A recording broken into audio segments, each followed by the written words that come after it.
Hello, and welcome to the Drowsy Historian. Tonight, we'll drift into the smoky streets and crowded factories of 19th century England during the heart of the Industrial Revolution. Picture yourself standing at the edge of a city just before dawn. The air is thick, heavy with the scent of coal and smoke. A faint mist rises from the cobblestone streets where the first workers begin to stir. The ground is wet from the night's rain, and the faint sound of footsteps echoes softly as people make their way to the factories. The buildings around you are tall and grim, their outlines barely visible against the gray sky. The soot and grime that coat the windows reflect the faintest light of the morning. As you breathe in the cool, damp air, you can almost taste the smoke that fills the atmosphere. Feel it in your chest, and hear it in the distant hum of steam engines, working tirelessly, even as the world sleeps. The streets are always busy, never quiet, people moving in every direction, but there's a heaviness to it all, a kind of exhaustion in the very rhythm of the city. More people arrive, more factories open, more smoke fills the air. The hum of machines is never ending, and the buzz of activity never fades. The workers are already on their way, dressed in their worn clothes, tired from the day before, and preparing for another long day of hard labor. The path to the factory is long, and the air, thick with dust and soot. It's a world where time seems to move slowly, yet quickly at the same time. The hours stretch on, but they are filled with sounds that never stop. In a world like this, every day feels the same. The same noise, the same smells, the same tired faces. But somehow, it all becomes normal. Even the constant drum of the machines becomes a part of the background, and the factory floors, covered in grime and grease, feel like home to those who work there. Before we begin, if you enjoy slow, soft-spoken journeys into history, designed to help you relax and fall asleep, consider subscribing to the Drowsy Historian. New sleepy stories, every week, made just for you. Now, let's begin. The first light of day begins to filter through the narrow, dark streets of the industrial cities. The sky, always covered by a thick gray mist, seems almost to reflect the very harshness of the life unfolding below. The sound of spinning wheels, hammering, and steam engines warming up fills the air, blending with the soft shuffle of hurried workers' feet along the muddy pavements. The Industrial Revolution, which began in England in the late 18th century, was one of the most profound transformations humanity has ever undergone. From an agrarian society, rooted in the countryside, England quickly became the heart of a new era. More factories opened their doors, more people flooded the cities, and more smoke filled the air, obscuring even the sun. Imagine standing at the heart of all of this, in a city like Manchester, Birmingham, or Liverpool, in the early 19th century. These cities, once small villages, were growing at a rapid pace. Two-story homes were replaced by massive, imposing factories, whose chimneys belched an endless stream of black smoke. The streets, now crowded with workers, were almost always wet from the constant rain, or from the steam rising from the machines and boilers in the factories. The smell of burning coal hung in the air, blending with the scent of oil from the machines and the dirt that accumulated on the workers' clothes. Life in the cities was becoming harder, but the opportunities offered by technological revolution were undeniable. The factories were producing more than ever before. Mass production made goods more accessible, and merchandise began to circulate faster. The steam engine played a central role in this new world. It powered the factories, ground grain, wove textiles, and even transported goods across long distances. Picture the sound that filled the air. The clanking of wheels and gears, the whirring of machines constantly operating, filling the cities. These great steam engines, the heart of everything, never rested. Their sound was ceaseless, a low hum that never stopped, while workers moved between heavy gears, laboring in long shifts with only brief pauses. And it wasn't just life inside the factory that was changing. The very face of the city was transforming. Huge textile mills, iron foundries, and coal plants began to dominate the landscape. Streets, once quiet and sparsely populated, were now full of workers rushing in every direction. More people arrived every day, coming from rural areas, in search of work. Before the Industrial Revolution, English cities were small and peaceful, with communities based around agriculture. London, for example, had just over 1 million people in 1800, and other cities were only slightly larger. But the revolution brought with it a drastic change. The process of urbanization was rapid and, at times, chaotic. New factories needed workers, and this sparked a wave of migration into the cities. People from all over the country, and even from abroad, began moving to urban areas in the hope of finding work. With the rapid growth of cities, neighborhoods began to spread. Buildings were erected quickly, often without much thought for infrastructure. Rental homes, small and cramped, were built to house the factory workers. Living conditions in the cities were harsh. There was no proper sanitation, and the streets were filled with mud and sewage. Workers lived in small rooms, often sharing space with multiple families. Hygiene was a constant problem, and diseases such as cholera and tuberculosis spread quickly. In cities like Manchester, where the textile industry was booming, the factories dominated the skyline. The constant sound of spinning wheels, machines whirring and clicking, became the soundtrack to life. The factories seemed alive, with their chimneys spewing smoke into the air, turning the sky gray, blocking out the sunlight. People who lived in these cities were forced to adapt to this new rhythm of life, where work was unceasing and rest was scarce. One of the most important innovations of the Industrial Revolution was the invention and widespread use of steam engines. They powered most of the factories, allowing production to happen more quickly and on a larger scale. The steam engine, originally developed by James Watt, transformed the way industries operated. Before this, factories relied on more limited sources of energy, such as windmills or running water. But with the steam engine, factories could be built almost anywhere, no longer depending on rivers or winds. The steam engines brought with them enormous changes in the pace of work. They were large, noisy, and required constant manpower. It was a true revolution in the factories. Workers had to get used to the continuous sound of the machines. The whirring of gears, the steam hissing from the boilers, all of this became part of the daily background noise. The pace of work never slowed. This new rhythm also brought a new kind of worker, a worker whose life revolved around machines that never stopped. The noise, the smoke, and the heat of the factories became part of the daily routine. Meanwhile, the city around them was expanding, the streets becoming fuller, and the smell of coal and smoke seemed to seep into everything. Progress was happening at a rapid pace, but at a cost. The quality of life for workers was far from improving.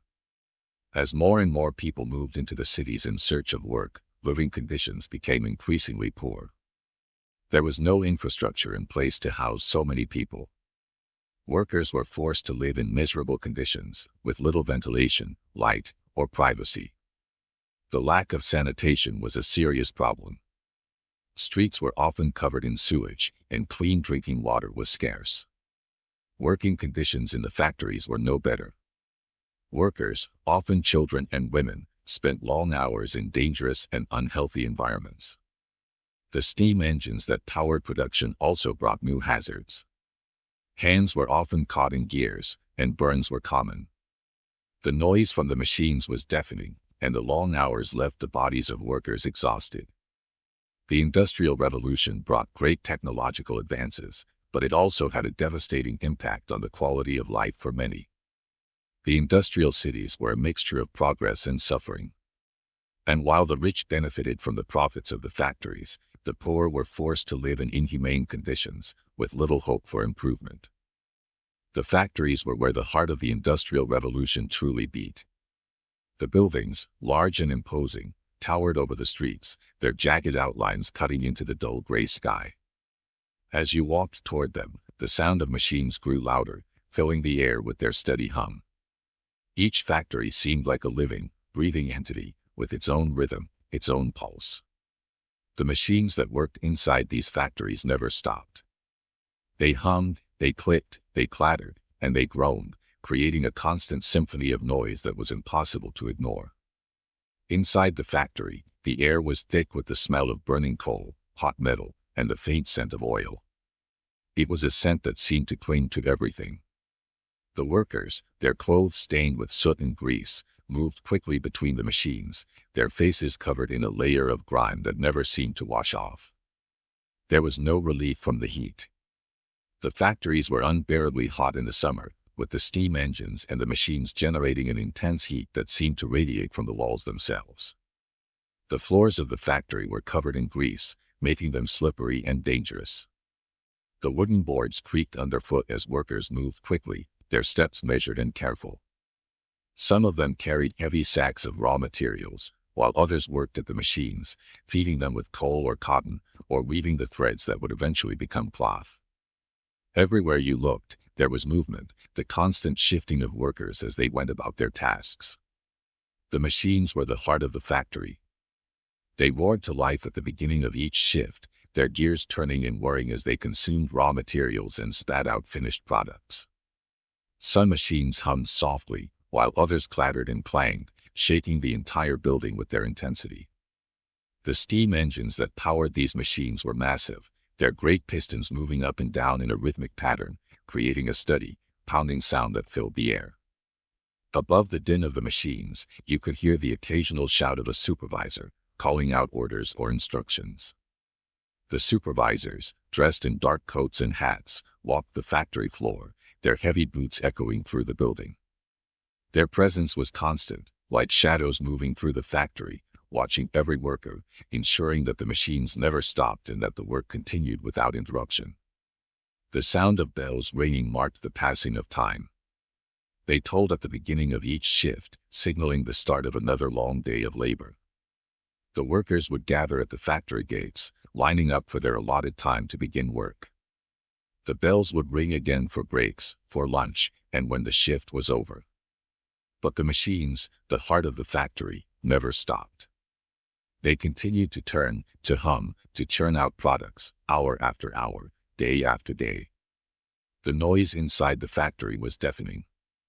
The machines, constantly working, created a steady, rhythmic clatter that never seemed to stop. It was a sound that, over time, became a part of the background, something that the workers learned to ignore or drown out. The rhythmic clanging of metal against metal, the hiss of steam, the whir of spinning wheels, these sounds became the soundtrack of everyday life in the factory. For those working in the textile mills, the constant whirring of the spinning machines was relentless. The workers sat for hours at a time, their hands moving quickly to keep up with the pace. The air was thick with the smell of damp cotton, and the sound of the machines seemed to fill every corner of the room. The whirring was joined by the occasional snap of a broken thread, followed by the sharp command of a supervisor to get back to work. For those in the ironworks or coal mines, the sounds were different but no less intense. The clang of hammer against metal echoed through the walls, while the hiss of steam and the rumble of the machines filled the air. The workers, covered in soot and sweat, worked tirelessly, feeding the furnace, shoveling coal, and maintaining the machines that kept the factory running. The heat in the factories was unbearable, especially during the summer months. The steam engines, constantly running, generated intense warmth that made the air feel heavy and thick. The workers, their clothes sticking to their bodies, moved through the heat, sweat pouring down their faces. There was no escape from the heat. The windows of the factory were small and dirty, barely allowing any light to filter through. The air inside was thick with the smell of burning coal and the acrid scent of hot metal. The soot from the coal fires and the steam engines settled on everything, covering the workers' clothes, their skin, and their lungs. The workers breathed it in with every breath they took, the black dust clogging their throats and lungs. It was a dangerous environment, one that slowly wore the workers down over time. Respiratory diseases were common, and many workers spent years inhaling the dust before their health began to deteriorate. The factory was a place of constant motion, where the work never stopped, and the noise and heat were ever present. The workers, though exhausted, kept moving, their bodies pushed to the limit by the demands of the job. The work was grueling, but there was no choice but to keep going. If they stopped, they would lose their jobs. If they faltered, the machines would keep turning, and the factory would continue to produce. Throughout the factory, the workers were constantly watched. The supervisors, always moving, ensured that the workers kept pace with the machines, that no one slowed down or became distracted. Their eyes were sharp, always scanning the factory floor for any sign of laziness or mistakes. If a worker's hand slipped, if a machine jammed, or if a mistake was made, the supervisors were there, barking orders and reprimanding those who faltered. The workers were often afraid of the supervisors, who seemed to appear out of nowhere, their heavy boots echoing on the factory floor. They walked with purpose, their eyes focused on the workers, ensuring that everything was running smoothly. There was little room for error in the factory, and the pressure to keep up with the machines was immense. And so the cycle continued, day after day, with no sign of stopping. The machines never slowed, the supervisors never rested, and the workers kept moving, their bodies aching from the constant labor. The factory was a place where time seemed to lose all meaning. The days blurred together, each one filled with the same noise, the same heat, and the same exhaustion. The workers would start each day at dawn, and as the bells rang to signal the end of their shift, they would leave the factory, their bodies tired and sore, only to return the next day to do it all over again. There was no reprieve, no escape from the constant grind. But for many, the factory was all they had. It was the only way to survive in a world that had been transformed by the machines. The day begins long before the sun rises. In the quiet, still hours of the morning, when the world outside is still dark and heavy with sleep, the workers are already stirring. The first sound is the soft creak of the bed as tired limbs stretch, preparing for another long day ahead. It's a cold morning, and the chill of the air cuts through the thin walls of their small rooms. The only light comes from a faint glow in the sky, barely visible through the soot-covered windows. The workers, most of them still half asleep, slowly begin to rise, their bodies already heavy with the knowledge that they will soon be on their feet for long hours of grueling labor. There is no time for a leisurely breakfast. The meal is quick, simple, even. A hunk of stale bread, hard and dry, maybe a small piece of cheese, and perhaps a cup of weak tea, if they're lucky. The tea is barely warm, and the bread is hard enough to make chewing difficult, but it's all they have time for. The workers eat in silence, their eyes half-lidded, barely awake, but knowing they must finish quickly. Their bodies are already starting to feel the fatigue of the day ahead, but there's no choice but to push through. The streets outside are damp and muddy, the rain having fallen the night before, and now the workers begin to gather, making their way toward the factory. The noise of footsteps in the wet streets echoes softly, mingling with the faint sounds of distant carts and wagons rumbling over the cobblestones. The factory is a long walk from their homes, but they have little choice but to go on foot, trudging through the mud and grime. The air is thick, filled with the smell of wet earth and coal smoke. The sky is overcast, a constant gray blanket that never seems to lift, casting a dull light over everything. As they walk, they pass other workers, all on their way to the same destination. They move in silence, their faces tired, their bodies already stiff from the cold. Some workers carry small bundles of food wrapped in cloth, while others have little more than their own tired bodies to bring with them. The streets are filled with the noise of boots on wet ground, the occasional cart rattling by, and the muffled sounds of factory bells ringing in the distance. When they arrive at the factory, the large gates creak open, and the workers shuffle inside. There is no time for rest, no time to catch their breath. The factory is already in motion. The machines are humming, the air is thick with steam, and the floor is slick with oil and grease. The workers quickly find their places, moving in time with the rhythm of the machines. They don't speak much, their attention focused on the task at hand. The supervisors are already watching, their eyes sharp, their footsteps echoing on the wooden floors. The factory bell rings, signaling the start of the shift.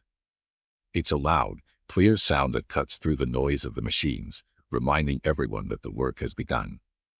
The workers begin their labor, each one moving swiftly, their hands flying over their workstations. For some, it's the spinning of yarn or the weaving of cloth. For others, it's feeding coal into the furnaces or hauling heavy sacks of raw materials from one place to another. No matter the task, it's all hard, unrelenting work. As the hours stretch on, the noise of the machines fills the air. It's a constant hum, a rhythm that never stops. The clanging of metal, the whirring of spinning wheels, the hiss of steam, these sounds blend together, creating a cacophony that never fades. The workers are used to it now, having become part of the factory's pulse. They move in time with the noise, their bodies going through the motions of their tasks, but their minds are often elsewhere, caught in the exhaustion of the day. The heat inside the factory is stifling. The steam engines and machines generate warmth that hangs thick in the air. The workers sweat beneath their clothes, their faces flushed with the effort of their labor. It's a constant battle to keep moving, to keep working, to keep up with the machines. The smell of burning coal, oil, and metal fills the air, mixing with the sweat and grime of the workers. Their clothes are soon soaked through with perspiration, their bodies aching from the strain. But there is no time for rest. The breaks are short, barely enough to catch their breath. The factory bell rings again, signaling the start of a brief respite. The workers gather in small groups, sitting on the cold, hard floors, eating their meager lunches. There is little conversation. Most are too tired to speak, too focused on recharging their bodies for the next stretch of work. The food is simple, a bowl of thin soup, a piece of bread, maybe a small portion of potatoes. There is no variety, no comfort. The food is just enough to keep them going until the end of the shift. It's not meant to nourish the soul, only the body. The lunch break ends far too soon, and the workers return to their stations. The sound of the machines grows louder as they resume their work. The rhythm of the factory picks up again, and the workers fall into step with it. There is no time for hesitation, no time to pause and reflect. The work must continue, hour after hour, until the end of the day. The afternoon wears on, the factory growing hotter and more crowded with each passing minute. The workers move like clockwork, their bodies moving in the same rhythm as the machines. Their hands grow tired, their backs ache, but they push through. There is no room for weakness. They must keep working, no matter the cost. The hours drag on, each one feeling longer than the last. The factory is a place where time stretches and bends, where the minutes seem to blend together, and the days blur into one another. Finally, the bell rings, signaling the end of the shift. The workers slowly stop their work, their bodies heavy with exhaustion. The machines begin to slow, their hum fading as the last bits of coal are burned, and the steam engines begin to cool. The factory is still for a moment, but the silence is short-lived. The workers gather their belongings, their bodies aching, their minds tired. The long day is over, but the relief is short-lived. They must walk back through the cold, muddy streets, tired and sore, only to rest briefly before doing it all over again tomorrow. The journey home is quiet.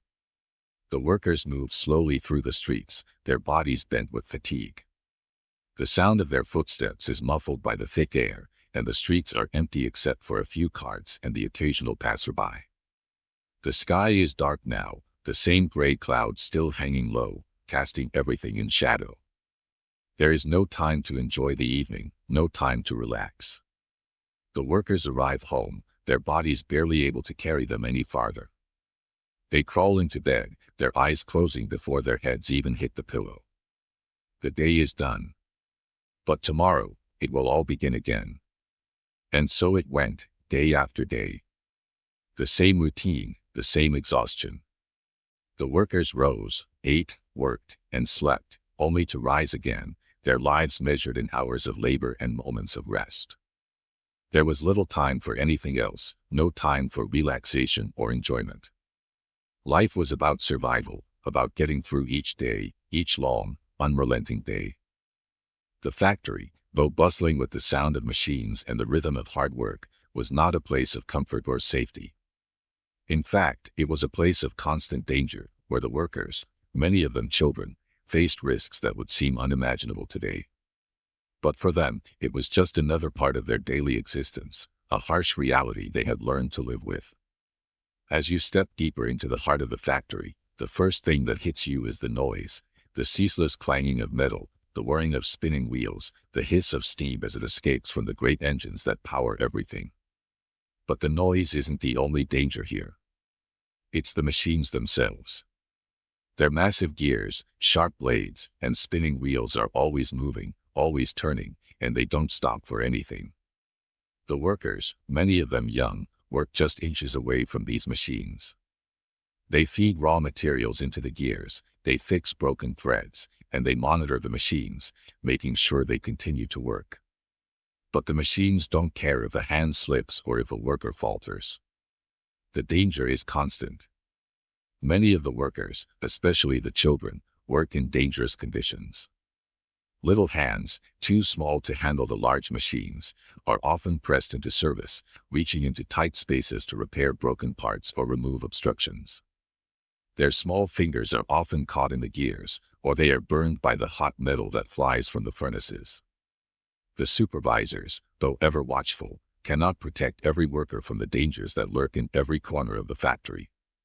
The factory floor is cluttered with sharp tools, large machines, and the detritus of constant work.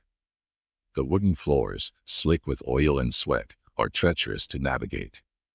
The workers move quickly, their bodies tense, their eyes constantly scanning the machines, ensuring they're in the right place at the right time.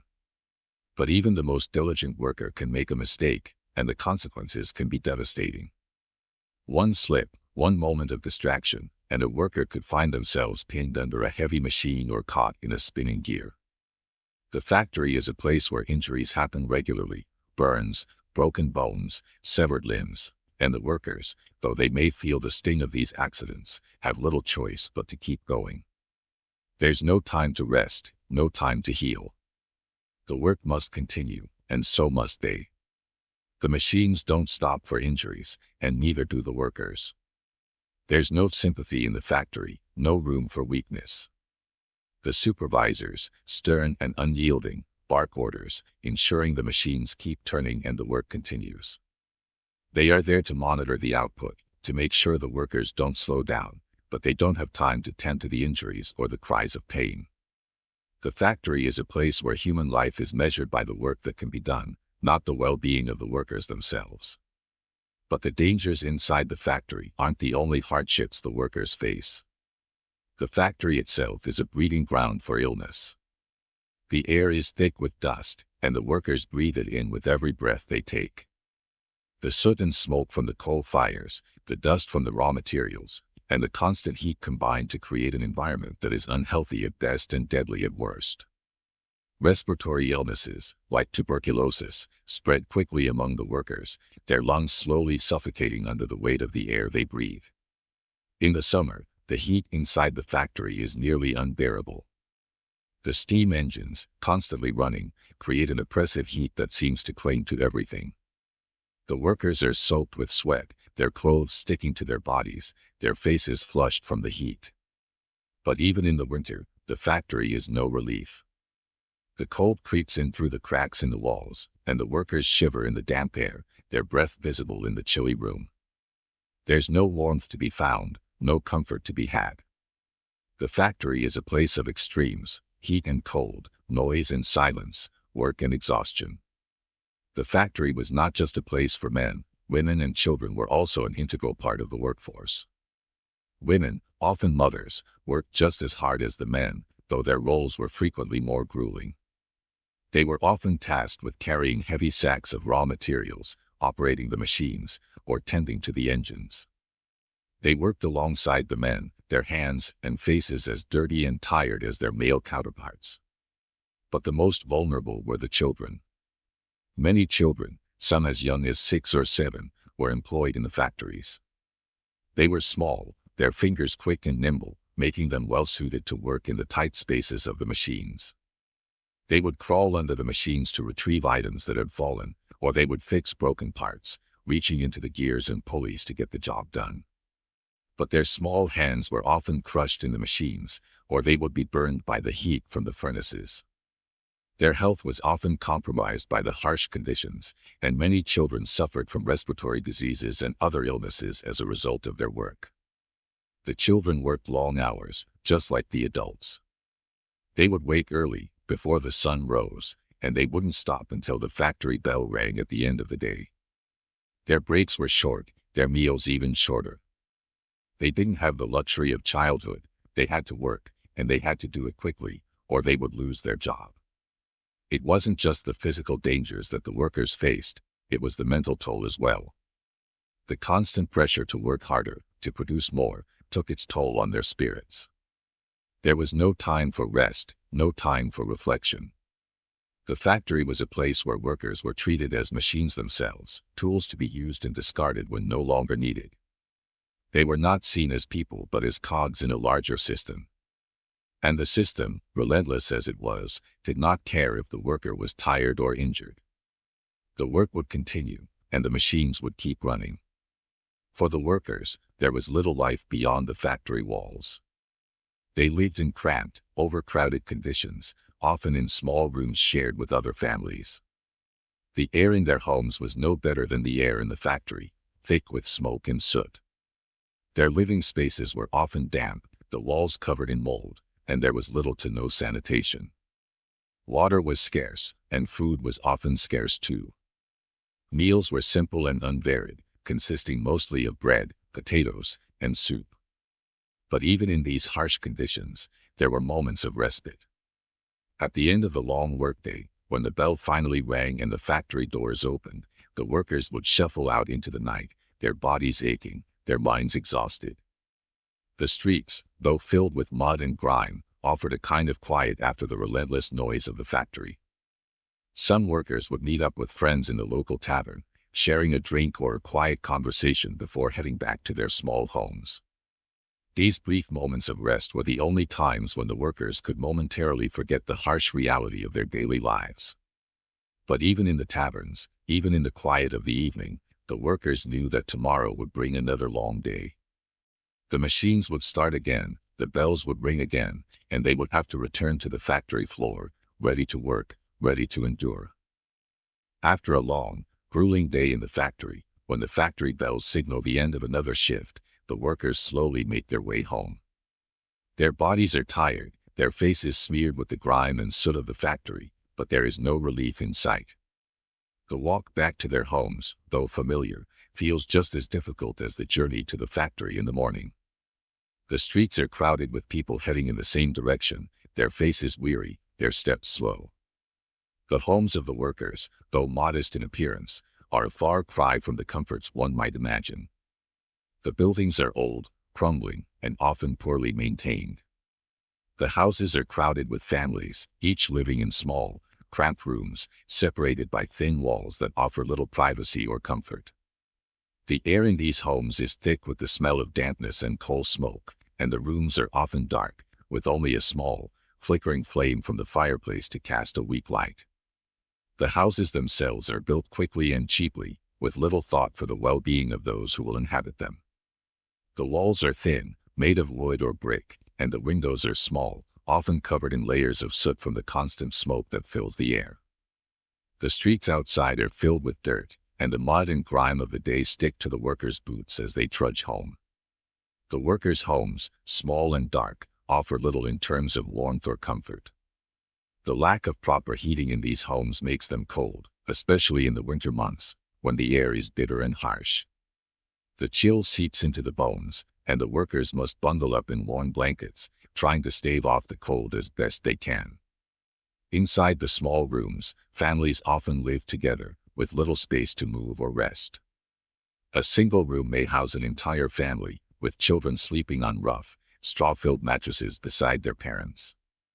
The bedding is simple, made of rough fabric or burlap, and the mattresses are often little more than thin layers of straw or cotton. The air inside the rooms is thick with the smell of sweat, dampness, and smoke. There is no escape from the noise of the city, the sounds of the factory in the distance, and the constant bustle of people on the streets below. The homes are not only cramped but often lack basic necessities like running water or proper sanitation. Water must be carried from wells or fountains, and bathing is a rare luxury. The workers do their best to maintain cleanliness, but the conditions make it difficult. The homes are often filthy, with dirt accumulating on the floors and walls. There is little ventilation, and the air feels stuffy and heavy, with the constant presence of dust and smoke from the factories.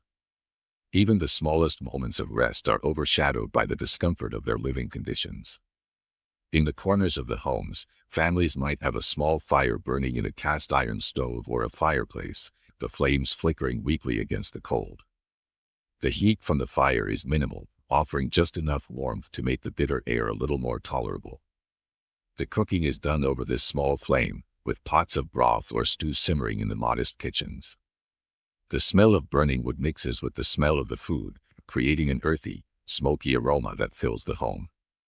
Meals are simple, mostly consisting of bread, potatoes, or watery soups, nothing that would sustain the body for long, but just enough to keep the workers going. The workers' lives are defined by a cycle of work and exhaustion. After another long day in the factory, the workers return to their homes, where they try to find a few moments of rest before waking up to do it all over again. They eat their simple meals, try to sleep as best they can in the cramped, uncomfortable conditions, and prepare for the next day's work. For most workers, there is little time for leisure or personal enjoyment. Their days are filled with labor, and their nights with rest that is as inadequate as the day's work. For the children of the workers, their homes are no better. They live in the same cramped conditions as their parents, sleeping on the same rough mattresses, sharing the same small spaces. Children who should be playing, laughing, and learning are instead working in the factories or helping with household chores. Their small hands, too often stained with soot or oil, are used to tasks far beyond their years. When they return home at the end of the day, there is little time to be children. Instead, they help care for younger siblings, prepare food, or clean up after their parents' work. Their childhoods, like their parents, are defined by the harsh realities of survival, not the carefree days of youth. One of the most pressing issues in the workers' homes was the lack of sanitation. There was little or no access to clean water, and the streets outside the homes were often filled with filth. The workers lived in squalor, surrounded by the grime of the factory-dominated cities. The streets were lined with mud, human waste, and refuse from the factories. The lack of proper sewage systems meant that waste was left to accumulate, often creating breeding grounds for disease. The workers' homes were often plagued by rats and vermin, which scurried through the walls and floors, seeking food and shelter. These unsanitary conditions made it difficult for the workers to stay healthy, and diseases such as cholera, typhoid, and tuberculosis spread quickly through the crowded neighborhoods.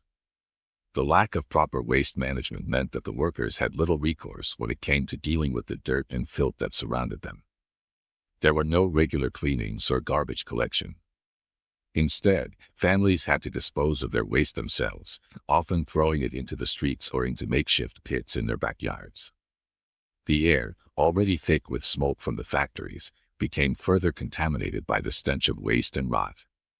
The conditions in the workers' homes were oppressive and unrelenting. The constant struggle for survival left little room for comfort or relaxation. Every aspect of their lives was consumed by the need to work, the need to survive. The factory was a place where their bodies were worn down, and the home was a place where their spirits could also be worn thin, a constant reminder that life, for them, was a never-ending struggle against poverty and hardship. As the day draws to a close and the workers settle into their homes, the harsh realities of the factory fade into the background, replaced by the quiet of the evening. The streets outside, though still filled with the sounds of carts and distant voices, are quieter now. The workers, though exhausted, find small moments of relief in the calm of their homes. They sit by the small fires, their faces tired but softened by the flickering light. They speak in hushed voices, perhaps sharing a simple meal or exchanging the few words they can muster after a long day. But even in these quiet moments, the knowledge of tomorrow looms over them. The factory will begin again, the machines will turn, and the cycle will start anew. But for now, in the dim light of the evening, they can find solace in the small things, shared meals, a moment of rest, a brief conversation with a loved one. It is in these fleeting moments that they find comfort, even if only for a short time. Imagine yourself standing on a street corner in the heart of an industrial city. The air is thick with smoke, the sky a constant dull gray, and the sounds of the city, of life itself, are almost deafening. This was the soundscape that the workers of the Industrial Revolution knew all too well, the constant, unrelenting noise that filled every corner of their world. It was a rhythm that echoed in the streets, in the factories, and in their homes. It was a sound that never ceased, a reminder that life was always moving, always in motion. The first sound you hear in the morning is the ringing of factory bells, sharp and insistent. They toll, signaling the start of the workday, summoning the workers to the factories. The bells cut through the stillness of the early morning, reverberating in the streets, bouncing off the brick buildings and narrow alleys. The sound is familiar, a constant part of the rhythm of life, and yet it is also jarring, an intrusion into the quiet moments before dawn. The bells ring again at intervals throughout the day, marking the passing of time, calling the workers to and from their duties. As you move through the streets, the sound of footfalls becomes your constant companion. The workers, their boots heavy and their faces tired, shuffle through the muddy streets, their steps quick and purposeful. The streets themselves are filled with noise, the clatter of carts and wagons rattling over the cobblestones, the creaking of wooden wheels, the whinnying of horses pulling the heavy loads. The sound of these carts is constant, as the merchants and vendors transport goods to and from the factories, their voices calling out orders or advertising their wares to anyone who will listen. The air is thick with the sound of the steam engines that power the factories. You can hear their hissing, their steady rhythm, even from blocks away. It's a constant hum, a background noise that fills the city with its mechanical pulse. The steam engines are the heartbeat of the industrial city, their rhythmic churning driving the machines that power the factories and the workers who toil within them. The hiss of steam escaping from the boilers, the clanging of metal, and the grinding of gears are sounds that are always present, always in the background, always a reminder of the labor that keeps the city moving. As you walk deeper into the heart of the industrial city, the noise of the factories grows louder. The sound of the machines is everywhere. It's a cacophony of clicks, clatters, and whirs that never stops. The machines themselves seem alive, their movements synchronized in a never-ending cycle of work. The sound of the looms in the textile factories is constant, a rhythmic clacking that fills the air, drowning out everything else. In the ironworks, the noise is deeper, a heavy thud as the hammer strikes the metal, followed by the sharp hiss of steam and the roar of the furnaces. The noise in the factories is deafening, a wall of sound that is impossible to ignore. It fills every room, every hallway, every space. The workers, accustomed to this constant noise, move through it with practiced ease. They have learned to ignore it, to focus on their work despite the clamor surrounding them. But even as they work, the noise of the factory continues to swirl around them. It's a sound that never rests, that never stops. The machines, once set in motion, continue to hum and churn, their noise rising and falling with the rhythms of the workday. Even outside the factory, the noise of the city never dies down. The streets are filled with voices, shouting vendors calling out their wares, children playing in the mud, and the occasional argument or exchange between passers-by.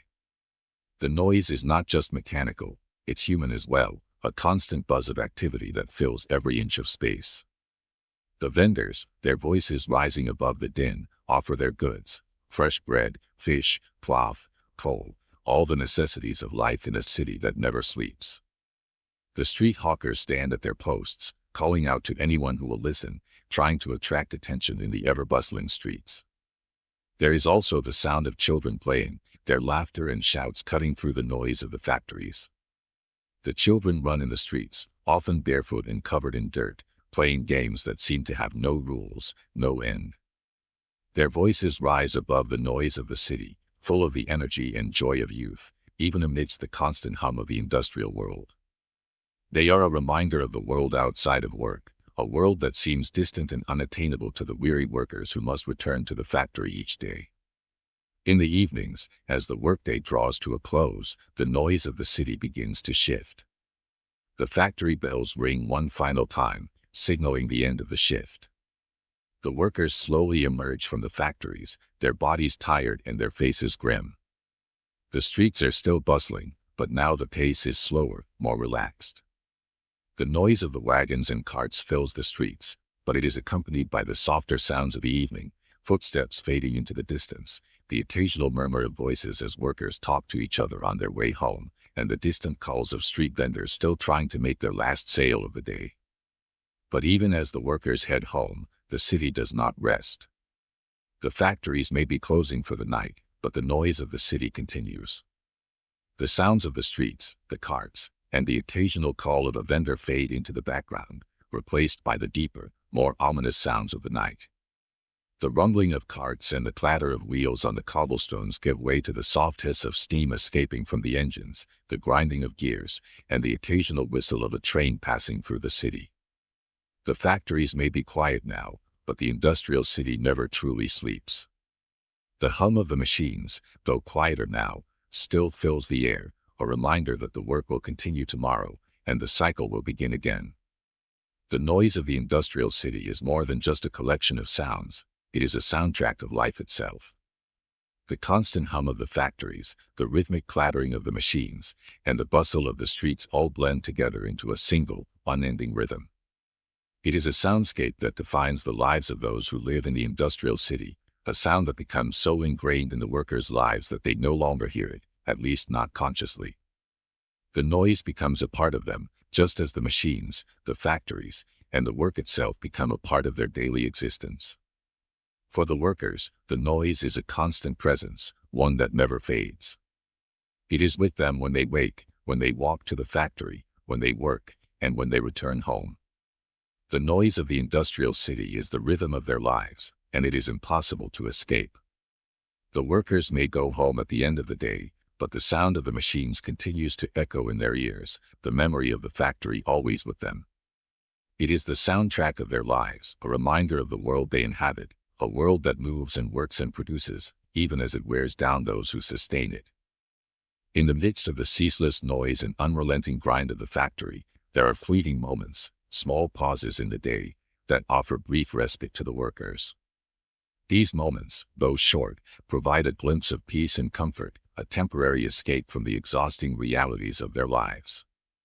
Though their days are filled with work and hardship, these moments serve as a reminder that even in the darkest of times, there can be small rays of light, however brief. It is in the early morning hours, just before the factory bell rings, when the workers often find a few precious moments to themselves. Before the day begins in earnest, the world is still quiet. The sun has not yet fully risen, and the streets, though busy, have a calmness to them that feels almost otherworldly. The air is cooler then, not yet thick with the heat of the factory, and the workers walk slowly, taking in the cool morning air. As the workers walk toward the factory, there is a small sense of solitude, a moment when they can briefly disconnect from the constant noise of the machines and the demands of the day. In these brief moments of peace, there is a sense of quiet reflection.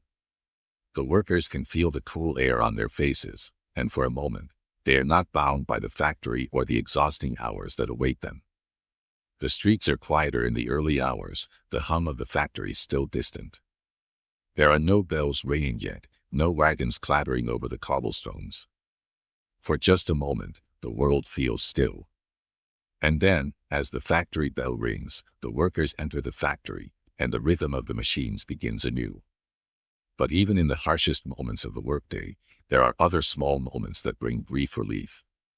In the midst of the noise and the heat of the factory, there are small comforts to be found. Perhaps it is the scent of freshly baked bread from a bakery down the street, wafting through the air as the workers pass by on their way to the factory. Or perhaps it is the small conversations shared between workers during the brief breaks in their shifts. In these moments, they share stories of their lives, of their families, of the things that make them laugh and the things that make them cry.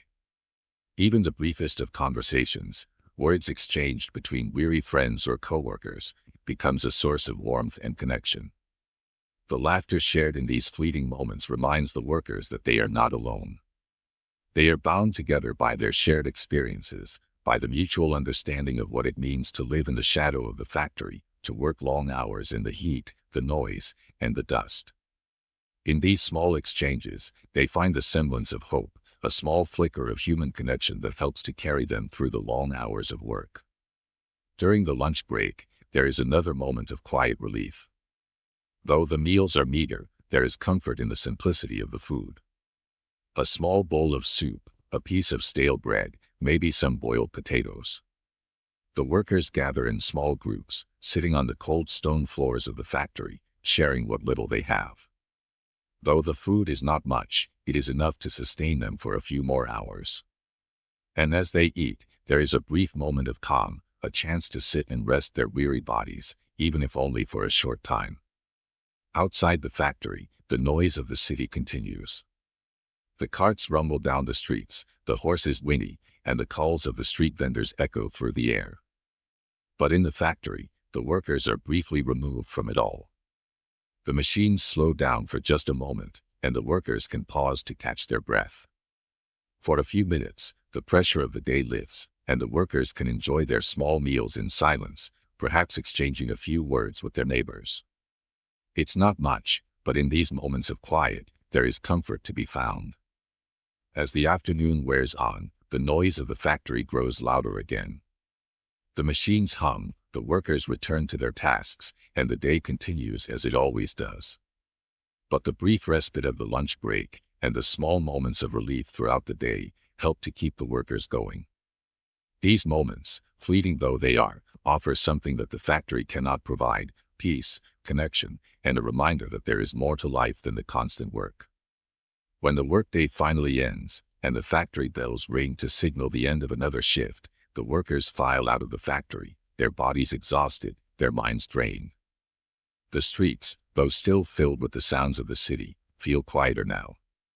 The workers, tired but relieved, begin their slow walk home. The evening sky, though still overcast, feels different now, as the day's work comes to a close. As the workers walk through the streets, some of them pass familiar faces: friends, neighbors, co-workers. And though the day is over, the connections they share continue. In the evenings, there is time for the workers to rest, to share a quiet meal with their families, to speak of their day and find comfort in one another. Perhaps it is a simple meal of potatoes and broth, but there is a warmth in sharing it with those they love. In these moments, there is still a glimmer of hope, a brief respite from the unrelenting cycle of work. Some workers may take a short walk after dinner, or sit by the fire to relax, even if just for a few minutes. The warmth of the fire, the soft flicker of the flames, provides a small comfort in the cold, dark evenings. The sound of the crackling fire is a peaceful contrast to the constant clatter of the factory. In the flickering light of the fire, the workers can momentarily forget the exhausting demands of their lives and find solace in the stillness of the evening. But even in these small moments of peace, there is always the awareness that tomorrow will come. The machines will start again, the factory bell will ring, and the workers will return to their tasks.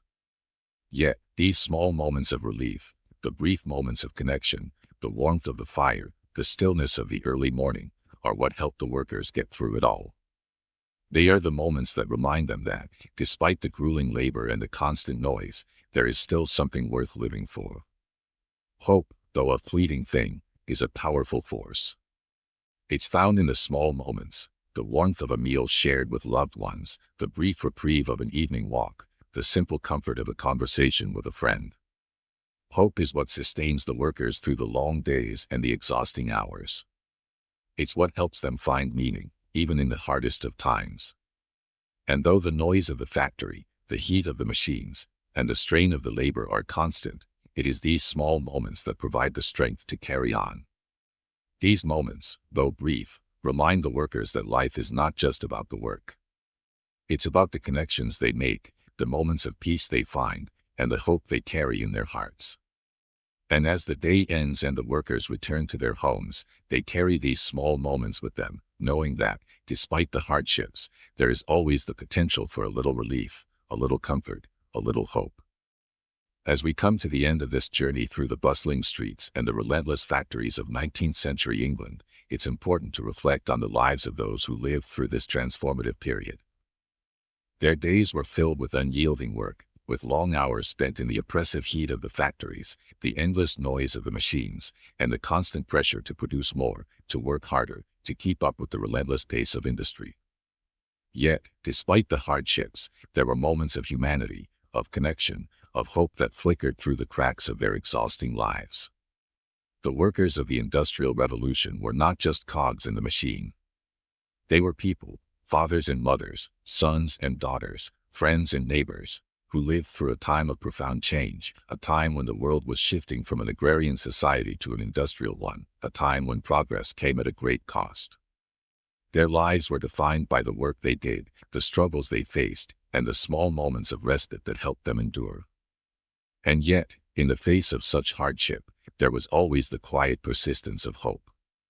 It came in the form of shared meals, the warmth of a family's embrace, the small acts of kindness between friends and coworkers. It was found in the brief moments of peace during the lunch break, the quiet of the streets early in the morning before the factory bell rang, or the simple comfort of a small fire burning in the evening. These small moments, though fleeting, reminded the workers that they were more than the sum of their labor. They were people, worthy of rest, of connection, and of dignity. Now, as we reflect on their lives, we can take a moment to find our own stillness. The stories of the workers in the factories, their lives marked by exhaustion and perseverance, can serve as a reminder of the strength of the human spirit and the small things that make life meaningful. So, let's take a moment to breathe deeply and settle into this space, wherever you may be. As you listen to the sound of my voice, allow yourself to let go of the weight of the day, to release any tension you may be holding on to. Allow the quiet of the moment to fill you, to envelop you in peace. Take a slow, deep breath in, and exhale gently. Feel the coolness of the air as it fills your lungs, and notice how your body relaxes with each exhale. Breathe in again, deeper this time, and as you breathe out, feel the tension leaving your body, like a soft wave flowing away. Now, allow your body to become aware of the surface beneath you, whether you're lying down, sitting, or resting. Feel how the ground supports you. Imagine the weight of your body sinking into the surface, becoming more grounded, more relaxed. Your legs, your arms, your torso, and your head, all gently sinking into comfort, as though you are being held by a soft, supportive surface. Begin to focus on your legs. Notice any sensations there, perhaps a soft tingling or a feeling of heaviness. As you breathe in, imagine any tension in your legs melting away, leaving them relaxed and at ease. Feel your feet, your ankles, your calves, releasing all the tightness. Let that feeling of relaxation flow from your legs, slowly moving up to your hips, releasing all the tension from your lower body. Now, bring your awareness to your back. Feel the weight of your back as it rests, noticing any spots where you might feel tightness or discomfort. As you inhale, imagine that tension softening and melting away. Let your back become soft, relaxed, supported, as you release the strain from your muscles. Next, bring your attention to your shoulders. Many of us hold tension here, so notice if you feel any tightness around your neck or shoulders. As you breathe deeply, imagine all the weight of the day lifting off your shoulders, leaving them light, free, and at ease.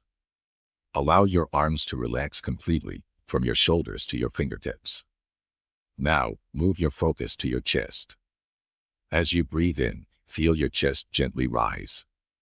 As you exhale, let your chest soften, releasing any last bits of tension.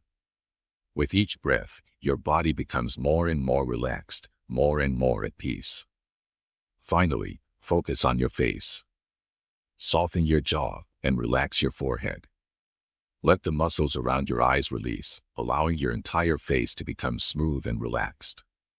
Take a moment to breathe deeply here, letting your face soften into a calm and restful state. Now, bring your awareness to your breath once again. Notice how it flows in and out, steady and calm. With each breath, feel yourself drifting deeper into relaxation, into a peaceful, restful state. Your body is heavy with relaxation, your mind quiet and still. Imagine yourself in a place of complete tranquility, a soft, warm room filled with gentle light. It's quiet here, except for the faint sound of the wind outside and the peaceful hum of the world around you. In this space, you are completely at peace, completely relaxed. The weight of the day is gone, and you are free to rest. As you rest here in this peaceful place, feel your body becoming lighter with each passing moment, your mind empty of thoughts, simply drifting. If thoughts arise, just let them go, like leaves floating gently on a stream. Allow your mind to empty and your body to relax, knowing that this moment is yours to enjoy, to rest, and to restore. And now, our journey through history comes to a gentle close. If you're still awake, thank you for spending this time with me. Whenever you need rest, or just a slow story to drift away, the Drowsy Historian will be here. Until next time, sleep well, and sweet dreams.